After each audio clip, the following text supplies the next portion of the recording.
শোনার জন্য। যারা আমাদের কথা এখন শুনছেন ও সামনেও শুনবেন, তাদের সকলের প্রতি কৃতজ্ঞতা জানিয়ে যে কথাটি আমরা বলতে চাই, নতুন ধারা বাংলাদেশ এনডিপি সবসময় দুর্নীতির বিরুদ্ধে সোচ্চার, সবসময় পাচারকারীদের বিরুদ্ধে সোচ্চার।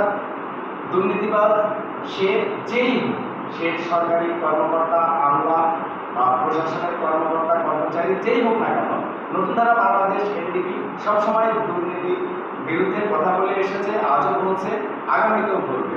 আজকে এই সংবাদ সম্মেলনের মাধ্যমে আমরা যেটা বলতে চাই, প্রসঙ্গত না বললেই নয়, আপনারা দেখছেন গত 15 দিন যাবৎ সারা বাংলাদেশে একটি আন্দোলন সংগঠিত হয়ে আসছে। সেই আন্দোলনটি হলো কোটামুক্ত আন্দোলন। আজকে সেই কোটামুক্ত আন্দোলনের উপরে পিশাচ ভর করেছে। পিশাচ ভর করে সারা দেশে জ্বালাও পোড়াও, অগ্নিসন্ত্রাসের তাণ্ডব লীলা চালিয়েছে এই এক শ্রেণীর পেশাসেরা, যারা ছাত্রদের ঘাড়ের উপরে ভর করে এই ধ্বংসযজ্ঞ চালিয়েছে। আমরা সেটাকে যেমন নিন্দা জানাচ্ছি, এবং বর্তমান সময়ে আপনারা জানেন যে এই ছাত্রদের যে দাবি ছিল, তারা সর্বপ্রথম 9 দফা দাবি করেছিল। সেই দাবির কিছু অংশ সরকার মেনে নিয়েছিল।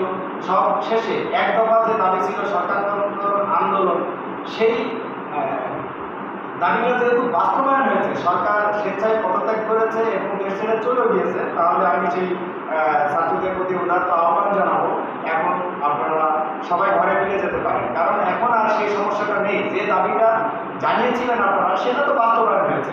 তাহলে এখন এই মুহূর্তে আপনাদের এই আন্দোলনের উপরে ভর করে কোনো কুচক্রী মহল, কোনো সন্ত্রাসী মহল যত দেশে আমাদের সম্পদকে ধ্বংস করতে না পারে, অগ্নিসংযোগ না করতে পারে, জ্বালাও পোড়াও না করতে পারে, ভাঙচুর লুটতরাজ না করতে পারে, আপনারা সেদিকে দৃষ্টি রাখবেন, সেই প্রত্যাশা রাখছি।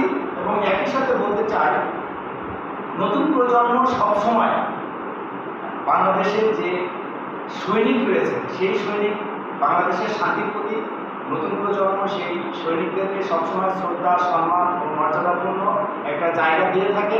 তাদের অন্তরের ভিতরে যে ভালোবাসার জায়গাটা রয়েছে, আপনারা অন্তর্বর্তী সরকার হিসাবে যতদিনই রাষ্ট্র পরিচালনা করবেন, আপনাদের প্রতি একটা আমাদের বিশ্বাস রয়েছে যে আপনারা কোনো দলের পক্ষপাতিত্ব করবেন না। আপনারা যেখানে যেভাবে দায়িত্ব পালন করছেন, একটি শান্তিপূর্ণভাবে এবং দুর্নীতিমুক্ত বাংলাদেশ চাই, আমরা যে কথাটা বলতে চাই, সেই জায়গা থেকে আপনারা দায়িত্ব পালন করবেন।